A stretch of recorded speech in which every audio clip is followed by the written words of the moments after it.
नमस्कार, मैं assistant professor Jaya Pawde GS college of commerce Wardha के ई लर्निंग प्लेटफॉर्म पे आप सभी का स्वागत करती हूँ। स्टूडेंट्स, हमारा आज का लेक्चर है BCom final year Hindi medium के लिए फाइनेंशियल अकाउंटिंग। सो स्टूडेंट्स, हमने पिछले लेक्चर में जो हमारा यूनिट नंबर 3 है डबल अकाउंटिंग सिस्टम, वो डबल अकाउंटिंग सिस्टम के तहत जो दो कंपनियाँ थी, जो इलेक्ट्रिसिटी कंपनी और गैस सप्लाई कंपनी, इनका फाइनल अकाउंट्स हमने देखा है। अभी आज के लेक्चर में हम शुरू करने वाले हैं final accounts of water supply company. तो जैसे हमने इलेक्ट्रिसिटी कंपनी और गैस कंपनी के फाइनल अकाउंट्स बनाए हैं, सेम उसी तरह हमें वाटर सप्लाई कंपनी में भी डबल अकाउंट सिस्टम का यूज करके हमें यहाँ पे फाइनल अकाउंट्स बनाने हैं। तो यहाँ पे हमें जिस तरह से इलेक्ट्रिसिटी और गैस कंपनी के क्वेश्चंस दिए हुए रहते थे क्वेश्चन में, तो उसी तरह से क्वेश्चन वही रहेगा, उसी फॉर्मेट में रहेगा। ट्रायल बैलेंस और एडजस्टमेंट आपको दी रहेगी और आपको सॉल्यूशन में रिवेन्यू अकाउंट बनाना है, नेट रिवेन्यू अकाउंट बनाना है, कैपिटल अकाउंट और जनरल बैलेंस शीट। क्योंकि ये जो वाटर सप्लाई कंपनी है, इसका भी जो फाइनल अकाउंट्स है वो भी डबल अकाउंट सिस्टम से बनते हैं। तो यहाँ पे हम आज का प्रॉब्लम जो देख रहे हैं वो है वाटर सप्लाई कंपनी का, final accounts of water supply company. Clear? तो क्वेश्चन की लिंक आपको डिस्क्रिप्शन बॉक्स में दी रहेगी और वो लिंक ओपन करके आपको क्वेश्चन को लिख लेना है। जिस तरह से हमने इलेक्ट्रिसिटी और गैस कंपनी के प्रॉब्लम सॉल्व किए हैं, ठीक उसी तरह से हमें वाटर सप्लाई कंपनी के भी प्रॉब्लम्स सॉल्व करने हैं। तो एकंदरित जो 3-4 प्रॉब्लम्स है उसका एक कंबाइंड बना के या फिर डिटेल बना के ये प्रॉब्लम मैं आपको सॉल्व करके देने वाली हूँ। और जो आपकी एग्जाम्स के लिए जो प्रैक्टिस रहेगी, तो आपको क्या करना है कि इसके ज़्यादा से ज़्यादा प्रॉब्लम्स सॉल्व करने की प्रैक्टिस करनी है। क्लियर? तो क्वेश्चन आपने लिख लिया होगा, 2 मिनट में क्वेश्चन समझ लेंगे और फिर सोल्यूशन लिखेंगे। क्लियर है? तो यहाँ पे क्वेश्चन ट्रायल बैलेंस दी हुई है, Maharashtra water supply company limited as on 31 मार्च 2004। 31 मार्च 2004 की महाराष्ट्र कंपनी लिमिटेड की ट्रायल बैलेंस हमें दी हुई है। ट्रायल बैलेंस में हमें जो असेट्स लायबिलिटीज है वो दिए हुए हैं। अब हम क्या करते हैं, जैसे हम क्वेश्चन सॉल्व कर रहे हैं तो हम क्या करते हैं कि एडजस्टमेंट करते हैं और एडजस्टमेंट का क्वेश्चन मतलब ट्रायल बैलेंस के किसी आइटम के साथ रिलेशन है क्या वो देखते हैं। क्योंकि जो एडजस्टमेंट रहती है वो इन आइटम्स में प्लस माइनस करनी पड़ती है या फिर उसका कोई रिलेशन रह सकता है। तो अगर कोई इससे रिलेटेड आइटम्स की अगर एडजस्टमेंट हमें दी हुई है तो हम यहाँ पे क्या करेंगे, एक छोटी सी टिक करके रखेंगे और जब भी हमको ये जो आइटम है वो ट्रांसफर करेंगे वेरियस अकाउंट्स में, तो हम उसकी जो अमाउंट है वो इनर कॉलम में लिखेंगे, क्योंकि हमें उसमें एडजस्ट करना है, प्लस माइनस जो कुछ भी है एडजस्ट करना है, इसीलिए। क्लियर है? तो यहाँ पे एडजस्टमेंट पहले पढ़ लेते हैं, एडिशनल इंफॉर्मेशन या adjustment. Number 1, the reserve fund is to be raised to ₹5,000। अब रिजर्व फंड है, रिजर्व फंड का इफेक्ट क्या होता है, एक तो जो रिजर्व फंड है उसमें ऐड होगा और क्या करते हैं हम उसको नेट रेवेन्यू अकाउंट के डेबिट साइड में लिखते हैं। जैसे हमने बेसिक इंटरेस्ट, बेसिक एडजस्टमेंट देखे हैं, वही इस प्रॉब्लम में भी रहेगी। तो रिजर्व फंड देते हैं, हमें क्वेश्चन में दिया हुआ है क्या, तो हाँ क्वेश्चन में हमें रिजर्व फंड दिया हुआ है, वो उस पर हम टिक करके रखेंगे ताकि जब हम रिजर्व फंड के अमाउंट लिखेंगे तो उसकी जो अमाउंट है वो इनर कॉलम में लिखेंगे। क्लियर है? देन नेक्स्ट एडजस्टमेंट है, Bombay port trust bonds increase to a like amount at par to be known in future as reserve fund investment. जो बॉम्बे पोर्ट ट्रस्ट इन्वेस्टमेंट है, इन्वेस्टमेंट दी हुई है क्या, Bombay investment Bombay port trust bonds at par 2500 दिए हुए हैं। तो जो हम रिजर्व फंड ऐड करने वाले हैं, वो रिजर्व फंड जो ऐड करेंगे वो हमें as a reserve fund investment लेना है। क्लियर? तो जो उसमें ऐड होगा, जो परचेज करेंगे हम जो रिजर्व फंड ऐड होगा उसे हम रिजर्व फंड इन्वेस्टमेंट में लेंगे। तो यहाँ पे जो रिजर्व फंड इन्वेस्टमेंट दी हुई है, investment Bombay port trust bonds at par, उस पर हम एक छोटी सी टिक करके रखेंगे और उसकी जो अमाउंट है वो हमें इनर कॉलम में लेंगे। क्लियर है? तो अब देखते हैं कि जिस तरह से हमें यहाँ पे ट्रायल बैलेंस दी हुई है, तो ट्रायल बैलेंस के सारे आइटम्स हमें वेरियस अकाउंट्स में ट्रांसफर करने हैं। जो आइटम जहाँ जाएगा, चाहे वो रिवेन्यू अकाउंट में जाओ, नेट रिवेन्यू अकाउंट में जाओ, कैपिटल या महाराष्ट्र या जनरल बैलेंस शीट में जाओ, जो आइटम जहाँ जाता है वहाँ हमें उसको ट्रांसफर करना है। और आपको जो बेसिक अकाउंट्स मैंने पढ़ाए हैं इसके, उसमें आपको क्लियरली अभी आपको याद आ गया है या क्लियरली आपको समझ में आ गया होगा कि कौन सा आइटम हमें कहाँ लिखना। क्लियर? तो देख लेते हैं। ट्रायल बैलेंस दिया है, सबसे पहले दिया है हमें 60,000 इक्विटी शेयर्स ऑफ ₹10 ईच। पर इक्विटी शेयर कैपिटल है, कहाँ जाता है? कैपिटल अकाउंट के क्रेडिट साइड में। जो लॉन्ग टर्म लायबिलिटीज है वो कहाँ जाती है? कैपिटल अकाउंट के क्रेडिट साइड में। तो यहाँ पे कैपिटल अकाउंट के क्रेडिट साइड में आएगा या कैपिटल रिसिप्ट साइड में आएगा। क्या है? Equity share capital. Equity share capital कितना है? Equity share capital ₹6 lakh. यहाँ पे हम क्या करते हैं, जो receipt up to the year होती है वो हम फर्स्ट कॉलम में लिखते हैं, और अगर करंट ईयर में कोई उसमें एडिशन हो गया होगा तो करंट ईयर का एडिशन हम ऐड करके टोटल अमाउंट को कॉलम में देते हैं। तो यहाँ पे करंट ईयर के एडिशन के बारे में कुछ बताया है क्या? करंट ईयर में कितने शेयर्स इशू किए, कुछ भी बताया नहीं है। हम क्या करेंगे, जो ड्यूरिंग द ईयर का जो कॉलम है वो ब्लैंक करेंगे, डैश दे देंगे इसमें, और इसकी यहाँ पे टोटल कर लेंगे ₹6 लाख। क्लियर है? देन उसके बाद है 20,000 6% preference shares. Preference share capital यहाँ पे 6% preference share capital.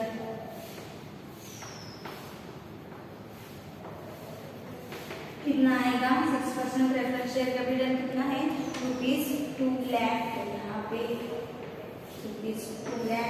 Current year का एडिशन दिया हुआ नहीं है, यहाँ पे हम आउटर कॉलम में टोटल के कॉलम में लिखेंगे ₹2 लाख। उसके बाद है 5% debentures, long term liability, capital account के क्रेडिट साइड में 5% डिबेंचर्स। कितने debentures? ₹2 lakh. ₹2 lakh. Current year का एडिशन दिया हुआ है या नहीं दिया हुआ, तो यहाँ पे हम 2 लाख आउटर कॉलम में लेंगे। Share premium account, share premium भी कैपिटल अकाउंट के क्रेडिट साइड में आता है, तो यहाँ पे हम लेंगे share premium account. Share premium account कितना है बैलेंस उसमें? ₹2 लाख। अब प्रीमियम कहाँ का होगा? जब हमने शेयर्स इशू किए होंगे वो receipt up to the year जाएगा। करंट ईयर का कुछ भी नहीं है तो डैश दे देंगे, और टोटल के कॉलम में ₹2 लाख। उसके बाद है सन्ड्री क्रेडिटर्स। सन्ड्री क्रेडिटर्स क्या है? करंट लायबिलिटी है, और करंट लायबिलिटी कहाँ आती है? जनरल बैलेंस शीट के लायबिलिटी साइड में। यहाँ पे हम लेंगे सन्ड्री क्रेडिटर्स।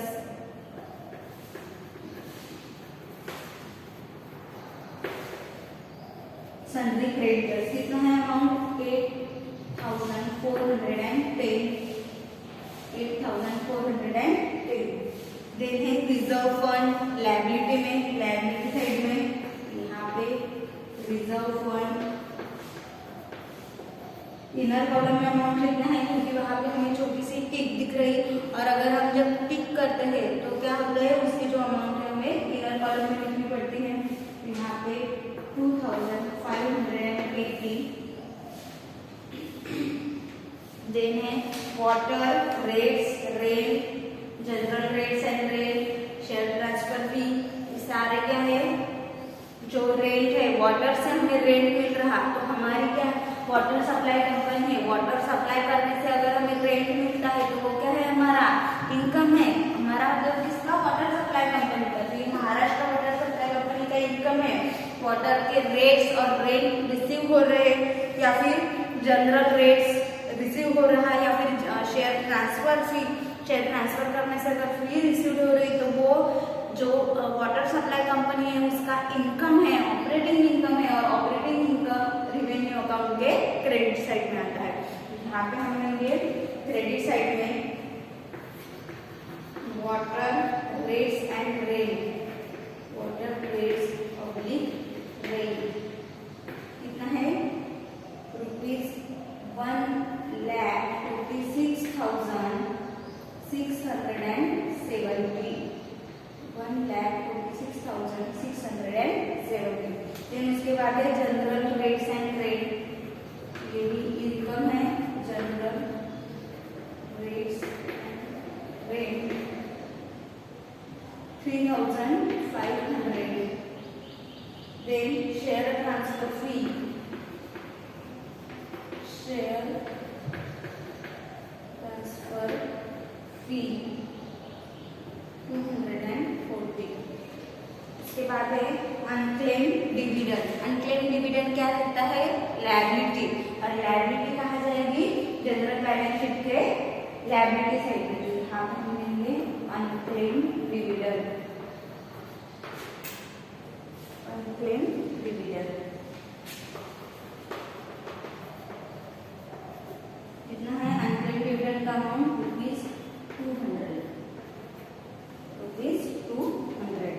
देन उसके बाद है balance on net revenue account. Net revenue account का 1 अप्रैल 2003 का बैलेंस दिया हुआ है, तो बैलेंस कहा जाएगा नेट रिवेन्यू का बैलेंस, क्रेडिट बैलेंस है, मतलब क्रेडिट साइड में दिख रहा हमें, क्लियर।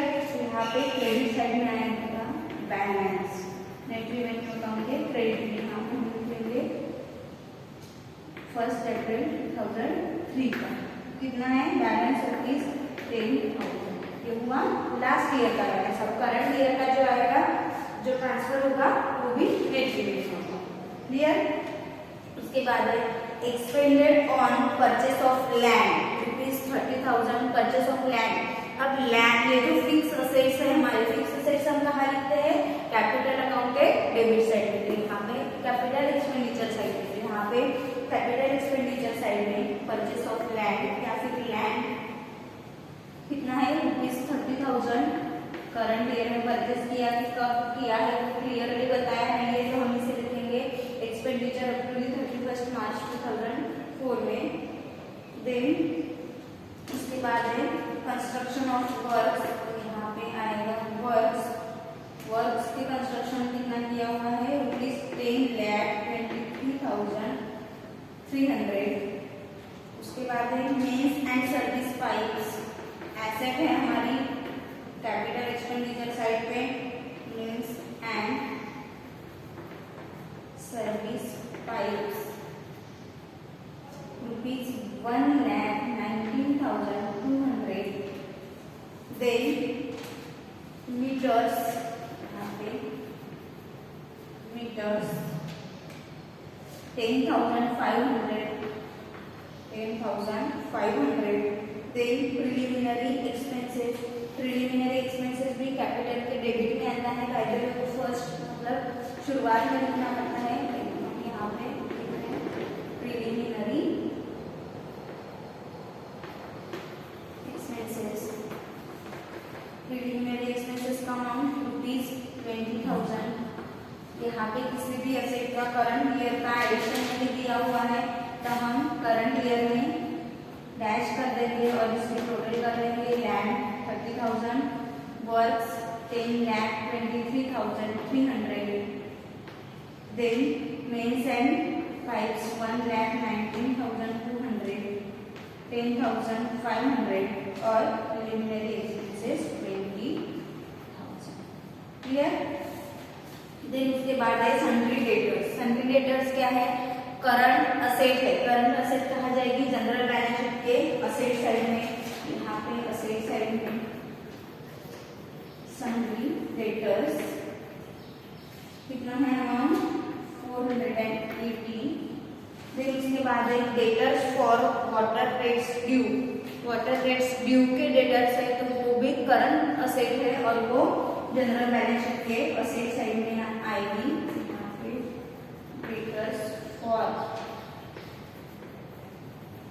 water residue amount है 12,420 देन उसके बाद है स्टोर्स इन हैंड क्या है क्लोजिंग में है तो वो भी हमारी असेट है करंट असेट है यहाँ पे आएगी स्टोर्स इन हैंड अमाउंट है 3,400 उसके बाद है इन्वेस्टमेंट असेट साइड में आती है यहाँ पे हम लेंगे इन्वेस्टमेंट कहाँ की है तो यहाँ पे है बॉम्बे और ट्रस्ट बॉन्ड्स है ₹2,500 एडजस्टमेंट दिख रही थी यहाँ पे हम इनर कॉलम में लिखेंगे देन है cash in hand and cash at bank वो भी असेट्स है हमारी यहाँ पे cash in hand current asset है असेट साइड में कैश इन हैंड ₹600 और दूसरा है cash at bank cash at bank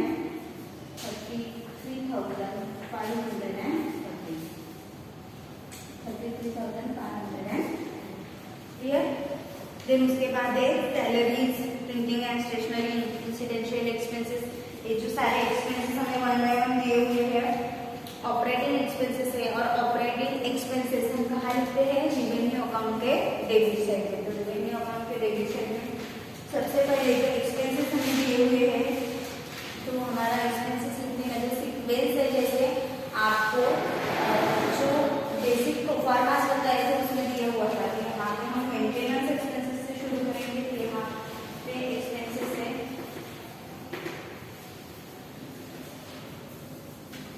maintenance of pumping station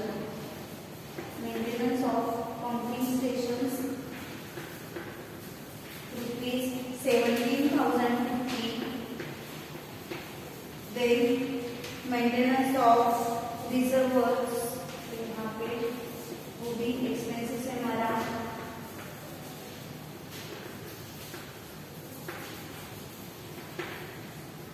कितना है amount ₹5,000 then maintenance of filtration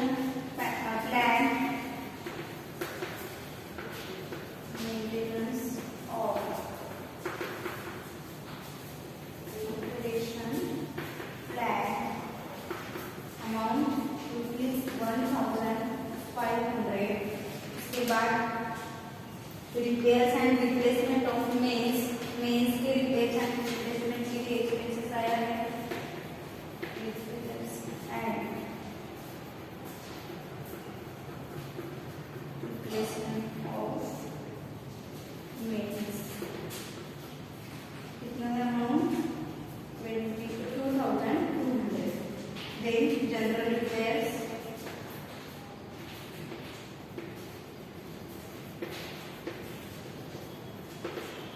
general repairs 1,550 उसके बाद जो salaries and printing and stationery वगैरह एक्सपेंसेस है वो लिखेंगे हम देखें सैलरीज की अमाउंट 6,000 देन उसके बाद printing and stationery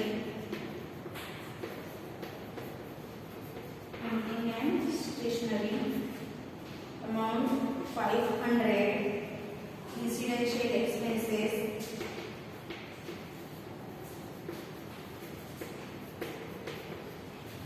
370 clear maintenance हो गए देन उसके बाद जो एक्सपेंसेस दिए हुए हैं directors fees auditors fees operating expenses है और वो रिवेन्यू के डेबिट में ही जाएंगे यहाँ पे डायरेक्टर्स फीस ₹4,000 ऑडिटर्स फीस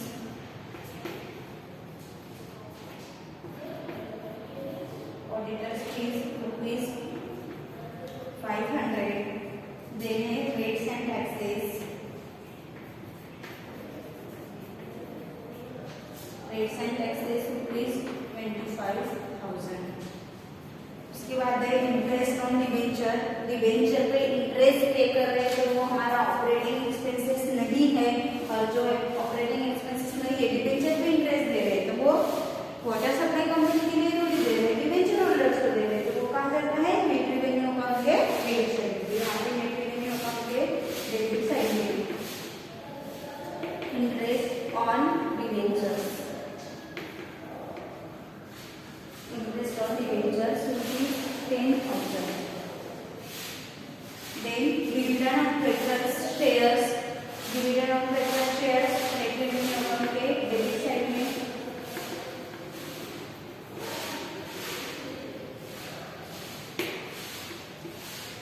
क्योंकि ये जो preferred shares में हम dividend देंगे तो वो operating income नहीं है।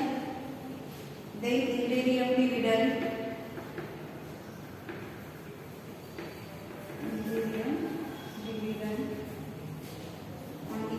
shares rupees 30,000, इंडियन डिविडेंड है रुपीज 30,000।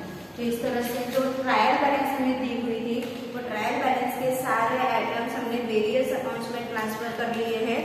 अब देखते हैं एडजस्टमेंट। दो ही एडजस्टमेंट हमारे पास है, इसके अलावा 3-4 गिने चुने यहाँ पे एडजस्टमेंट रहते हैं, जो कि मैंने आपको जो बेसिक एडजस्टमेंट बताई थी उसमें मैंने आपको क्लियर कर दिया था।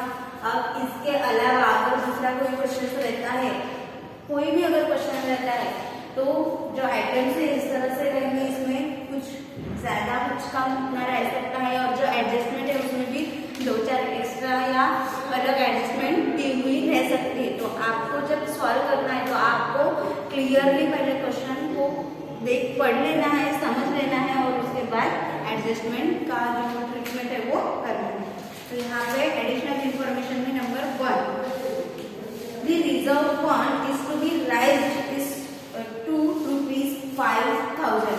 अब यहाँ तक अब तक जितने भी हमारे प्रॉब्लम थे तो वहाँ पे उस प्रॉब्लम में हमें डायरेक्टली कितना रिजर्व फंड क्रिएट करना है वो दिया रहता था, लेकिन इस क्वेश्चन में हमें क्या, इस एडजस्टमेंट में हमें क्या दिया हुआ है कि जो रिजर्व फंड है उसको हमें राइज करना है, मतलब उसको बढ़ाना है। कितने तक? ₹5,000 तक। तो यहाँ पे रिजर्व फंड कितना दिया हुआ है हमें? ₹2,580। क्लियर? 2,580 हमें दिया हुआ है। इसको कितना करना है हमें? ₹5,000, मतलब आउटर कॉलम में हमें इसको कितना लिखना है? ₹5,000। तो यहाँ पे कितना ऐड करना पड़ेगा हमें? तो 5,000 में से 2,580 लेस कर दो, 2,420 हमें इसमें ऐड करना पड़ेगा। तो यहाँ पे करंट ईयर का एडिशन है, करंट ईयर एडिशन कितना करना है? करंट ईयर का एडिशन ₹2,420, और आउटर कॉलम में कितना लेना है हमें रिजर्व फंड का अमाउंट? ₹5,000। करंट ईयर में जितना ऐड किया है, हर एडजस्टमेंट के 2 इफेक्ट होते हैं। तो एक इफेक्ट हो गया रिजर्व फंड में हमने ऐड कर लिया, और उसका दूसरा इफेक्ट क्या होगा? वो नेट रेवेन्यू अकाउंट के डेबिट साइड में जाएगा। यहाँ पे नेट रेवेन्यू अकाउंट के डेबिट साइड में transfer to reserve fund, transfer to reserve fund 2,420 transfer किए हैं करंट ईयर में। क्लियर है? देन उसके बाद दूसरे एडजस्टमेंट, फर्स्ट एडजस्टमेंट हो गई, 2 इफेक्ट हो गए। पहला इफेक्ट नेट रेवेन्यू के डेबिट साइड में, और दूसरा इफेक्ट रिजर्व फंड में ऐड करना है। अगर रिजर्व फंड नहीं है तो डायरेक्टली आउटर कॉलम में हम लिख लेते हैं, सेपरेटली लिखते हैं, लेकिन यहाँ पे रिजर्व फंड का अमाउंट हमें दिया हुआ है और उसको ही बढ़ाना है हमें, उसमें हमें ऐड करना है। क्लियर है? देन उसके बाद adjustment number 2, Bombay Port Trust bonds increased to a like amount at par to be known in future as reserve fund investment। तो यहाँ पे जो हमें बॉम्बे पोर्ट ट्रस्ट बॉन्ड्स दिए हैं, इसको हमें रिजर्व फंड इन्वेस्टमेंट में कन्वर्ट करना है, या हमें उसको नाम देना है नोन इन फ्यूचर। क्या नाम देना है इन फ्यूचर में? Reserve fund investment. तो रिजर्व फंड इन्वेस्टमेंट हमारा कितना रहेगा? जितना रिजर्व फंड है उसे हमें रिजर्व फंड इन्वेस्टमेंट मतलब करना है। तो यहाँ पे जो इन्वेस्टमेंट है उसे हमें रिजर्व फंड के नाम से जाना जाएगा, वो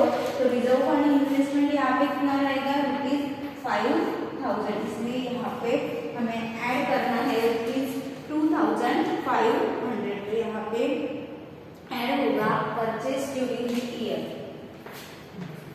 परचेज ड्यूरिंग द ईयर के नाम से हम ऐड करेंगे ₹2500,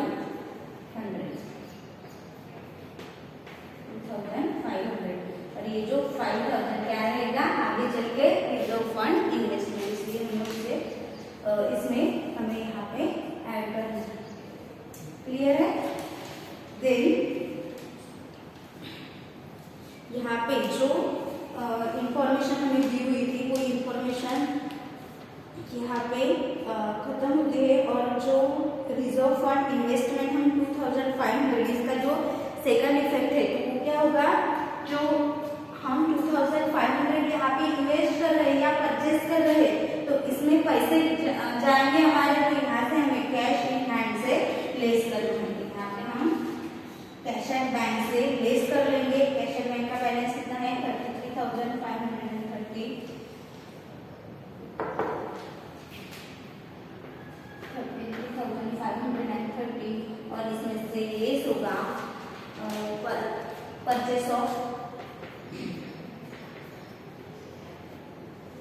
यहाँ पे इसमें से लेस होगा purchase of Bombay trust bonds, purchase of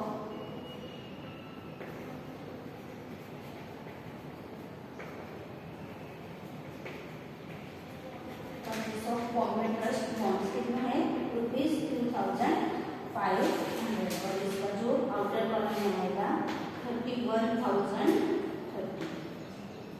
clear? Less हो जाएगा 52,500 हमें इंक्रीज करना है, मतलब फिर से हमें वो बॉन्ड्स परचेज करने हैं। यहाँ पे डायरेक्टली अमाउंट नहीं दी थी, लेकिन जो बॉम्बे ट्रस्ट बॉन्ड्स है वो आगे हमें reserve fund investment reserve fund investment करना है, और रिजर्व फंड इन्वेस्टमेंट कितना रहेगा, क्योंकि रिजर्व फंड हमारा 5000 है तो इसे हमें 5000 रखना है, इसलिए 2500 पहले दिए हुए थे, अब ऐड करना है ड्यूरिंग द ईयर 2500, तो परचेज इसमें और ऐड होगा, और कैश एट बैंक से हमें लेस करना है, क्योंकि उतने पैसे हमारे पास से जाएंगे तो बैंक से बैलेंस हमारा कम हो जाएगा। कैश इन हैंड से भी हम कर सकते थे, क्योंकि लेकिन यहाँ पे बैलेंस कम है, और जो भी हम परचेज करते हैं तो वो डायरेक्टली बैंक से पेमेंट होता है, तो वो लेस कर देते हैं। तो सिर्फ 2 एडजस्टमेंट हमें दी हुई थी, दोनों का इफेक्ट हमने कर लिया है, दोनों के हो गए हैं। इसके अलावा यहाँ पे डिप्रिसिएशन के वगैरह एडजस्टमेंट दिए रहते हैं। डिप्रिसिएशन आपको किस तरह से चार्ज करना है, अगर क्वेश्चन में क्लियरली बताया है कि कैसे चार्ज करना है, तो जैसे क्लियरली बताया है वैसे ही हमें चार्ज करना है। अगर नहीं बताया तो जो ओपनिंग का बैलेंस है उस पर 12 मंथ का, और जो करंट ईयर का बैलेंस है उस पर 6 मंथ का, करंट ईयर का जो एडिशन है उस पर 6 मंथ का, इसलिए इस तरह से हमें उसका डिप्रिसिएशन चार्ज करना पड़ता है। इसके अलावा जो final accounts of double account system है, इसके अलावा उसमें कुछ भी नया नहीं है, और ये जो इसका लास्ट में सब क्लियर हो जाने के बाद इसका हमें बैलेंसिंग करना है। बैलेंसिंग 1 बाय 1 हम एक अकाउंट क्लोज करते जाएंगे, तो यहाँ पे सबसे पहले क्लोज होगा रिमेनिंग अकाउंट। अब बैलेंसिंग कैसे करते हैं ये बताने की जरूरत नहीं है, दोनों साइड की टोटल हमें सेम करनी है, बैलेंसिंग करना है। तो यहाँ पे हम जो क्रेडिट साइड है हमारी, तो यहाँ पे क्रेडिट साइड की टोटल हमारी बनती है 15,040, और यहाँ पे डेबिट साइड में बैलेंस आता है, वो बैलेंस हमें नेट रेवेन्यू अकाउंट को ट्रांसफर करना पड़ेगा। तो यहाँ पे बैलेंस ब्रैकेट में हम लिखेंगे transfer to revenue account, transfer to net revenue account. यहाँ पे बैलेंस आता है हमारा 96,740, और यहाँ की टोटल हमारी बन जाएगी 15,040। क्लियर? ये जो बैलेंस आया है बैलेंस नेट रेवेन्यू अकाउंट के क्रेडिट साइड में जाएगा, क्योंकि क्या है क्रेडिट बैलेंस है, मतलब क्रेडिट भी टोटल ज्यादा है, डेबिट भी टोटल कम। क्रेडिट बैलेंस है नेट रेवेन्यू अकाउंट के क्रेडिट साइड में आएगा, हम लिखेंगे बैलेंस कौन सा है करंट ईयर का, क्योंकि ऊपर में हमने बैलेंस लिखा है उसे हमने ब्रैकेट में लिखा है तो प्रीवियस ईयर का। तो करंट ईयर का कितना है 86,740। क्लियर? अब नेक्स्ट क्या करेंगे हम, जो नेट रेवेन्यू अकाउंट है, नेट रेवेन्यू अकाउंट का भी बैलेंसिंग करेंगे। बैलेंसिंग करने के लिए इसकी भी हमें दोनों साइड की टोटल सेम करनी है। यहाँ पे जो दोनों साइड की टोटल हमें सेम करने के लिए बैलेंस देखना है कि बैलेंस किस साइड में।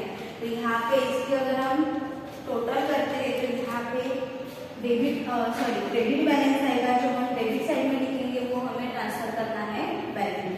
तो यहाँ पे बैलेंस ब्रैकेट में लिख लेंगे transfer to general balance sheet,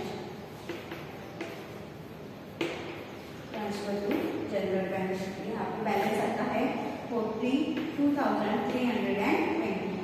clear? यहाँ पे 96,740 बैलेंस हो जाए। ये जो बैलेंस आया है वो बैलेंस हमें बैलेंस शीट में ट्रांसफर करना है। तो यहाँ पे ये क्रेडिट बैलेंस है, क्रेडिट तो टोटल जाएगा तो लायबिलिटी साइड में जाएगा। तो यहाँ पे लायबिलिटी साइड में नेट रिवेन्यू अकाउंट का बैलेंस, नेट रिवेन्यू अकाउंट क्या है 42,320। क्लियर? बैलेंस लिख दिया। अब कैपिटल अकाउंट क्लोज करेंगे। कैपिटल अकाउंट क्लोज करने के लिए हमें क्या करना है, जो कैपिटल अकाउंट है उसके जो तीनों कॉलम है, तीनों कॉलम की टोटल कर लेनी है और जो बैलेंस आएगा वो बैलेंस हमें ट्रांसफर करना है जनरल बैलेंस शीट को। सिर्फ इलेक्ट्रिसिटी कंपनी छोड़ के जो गैस कंपनी और वाटर सप्लाई कंपनी है उनका जो बैलेंस यहाँ पे रहेगा, जो बैलेंस आएगा, जो भी बैलेंस हो, डेबिट बैलेंस या क्रेडिट बैलेंस, वो हमें डायरेक्टली जनरल बैलेंस शीट में लिखना है। लेकिन जो इलेक्ट्रिसिटी कंपनी है, इलेक्ट्रिसिटी कंपनी में टोटल कैपिटल एक्सपेंडिचर और टोटल कैपिटल रिसीव्ड, इसकी टोटल हमें जनरल बैलेंस शीट में लिखना है। कहा? इसमें इलेक्ट्रिसिटी कंपनी में।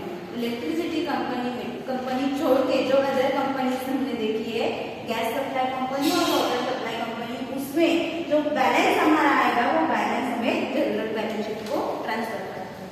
यहाँ पे हम टोटल कर लेंगे। पहले टोटल कैपिटल एक्सपेंडिचर,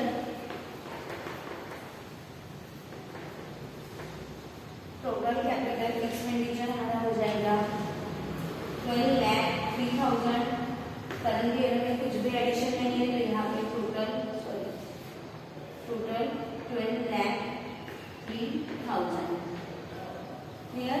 देन उसके बाद टोटल कैपिटल रिसीव्ड, यहाँ पे टोटल कैपिटल रिसीव्ड टोटल करेंगे। टोटल कैपिटल रिसीव्ड्स, कैपिटल रिसीव्ड्स की टोटल हो जाएगी हमारी रुपीज 12 लाख।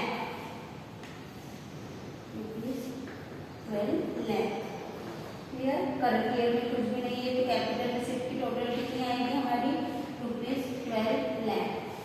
अब देखिए यहाँ पे जो कैपिटल एक्सपेंडिचर है 12,03,000 है और कैपिटल रिसीव्ड्स 12 लाख है।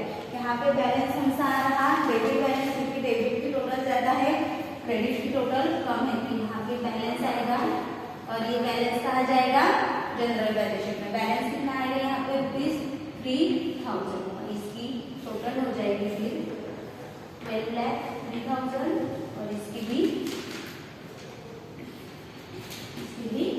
12,03,000। अब ये कौन सा बैलेंस है? डेबिट बैलेंस है, क्योंकि डेबिट की टोटल ज्यादा है यहाँ पे, तो डेबिट बैलेंस कहा जाएगा जनरल बैलेंस शीट के असेट साइड में। अगर क्रेडिट बैलेंस रहता मतलब वो इस साइड में रहता, क्रेडिट की टोटल ज्यादा रहती तो वो लायबिलिटी साइड में रहता है। तो यहाँ पे असेट ज्यादा है तो यहाँ पे 3,000 जो बैलेंस है वो जाएगा। यहाँ पे कैपिटल अकाउंट, कैपिटल अकाउंट का बैलेंस है ₹3,000। इस तरह से सारे बैलेंसेस यहाँ का जो नेट रिवेन्यू अकाउंट है वो नेट रिवेन्यू अकाउंट का या नेट रिवेन्यू अकाउंट का बैलेंस शीट में, ठीक इसी तरह से जो कैपिटल अकाउंट है, कैपिटल अकाउंट है उसका भी जो बैलेंस है वो असेट साइड में जाएगा। यहाँ पे जो बैलेंस है वो हम लिख सकते हैं इसको transfer to general balance sheet. Clear? अब लास्ट में जो जनरल बैलेंस शीट है उसका बैलेंसिंग हम कर लेंगे, मतलब उसकी टोटल हमें करनी है। तो जनरल बैलेंस शीट की टोटल और जनरल बैलेंस शीट हमारी टैली हो जाएगी ₹55,930।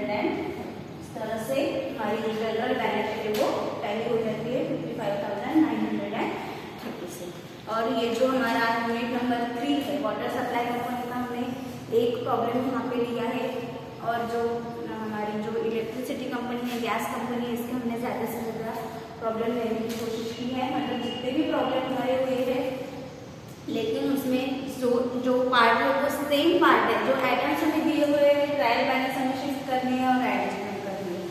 जिस तरह से आपको जो बेसिक एडजस्टमेंट दिए है उसके अलावा कुछ भी और अदर एडजस्टमेंट नहीं रहती है, एक दो जो एक्स्ट्रा ऑर्डिनरी एडजस्टमेंट थी वो मैंने आपके प्रॉब्लम में ले ली है। अब ये जो इसी के साथ जो हमारा यूनिट नंबर 3 है डबल अकाउंट सिस्टम, हम यहाँ पे क्लोज करते हैं और नेक्स्ट लेक्चर से हम हमारा यूनिट नंबर 4 जो है वैल्यूएशन ऑफ शेयर्स वो शुरू करेंगे। अगर ये यूनिट में, इस यूनिट में हमने क्या क्या पढ़ा है, तो डबल अकाउंट सिस्टम क्या होता है और डबल अकाउंट सिस्टम के तहत किन कौन सी कंपनियों के डबल अकाउंट सिस्टम बनते हैं और डबल अकाउंट सिस्टम से फाइनल अकाउंट्स कैसे बनाए जाते हैं, ये हमने इस लेक्चर इस यूनिट में पढ़ा है। डबल अकाउंट सिस्टम ये नया ऑडिट कुछ भी नहीं है, जो पब्लिक यूटिलिटी कंसर्न कंपनी है, ये कंपनियां अपने जो फाइनल अकाउंट्स है वो डबल अकाउंट सिस्टम से बनाएंगे। उसमें जो जिस तरह से हम प्रॉफिट एंड लॉस अकाउंट बनाते हैं उस तरह से हमें रिवेन्यू अकाउंट बनाना है। जैसे हमारा profit and loss appropriation account रहता है वैसे हमें नेट रेवेन्यू अकाउंट बनाना है। यहाँ पे सिर्फ एक जो नया पार्ट है, जैसे हम डायरेक्टली बैलेंस शीट लेते थे, लेकिन यहाँ पे बैलेंस शीट के दो पार्ट हो गए, एक कैपिटल अकाउंट और दूसरा है जनरल बैलेंस शीट। यहाँ पे हमने फिक्स असेट्स फिक्स लायबिलिटीज लिया है, long term assets long term liabilities लिया है, और यहाँ पे current assets current liabilities and provisions लिए। तो यहाँ पे बैलेंस शीट जो है वो हमने दो तरीके से लिखी है या दो इसमें लिखी है, इसलिए इस अकाउंटिंग सिस्टम को डबल अकाउंट सिस्टम कहा गया है। तो आज के लिए इतना ही। इस लेक्चर में हमारा जो यूनिट नंबर 3 है ये हम यहाँ पे स्टॉप करते हैं और अगले लेक्चर से हम शुरू करेंगे यूनिट नंबर 4 वैल्यूएशन ऑफ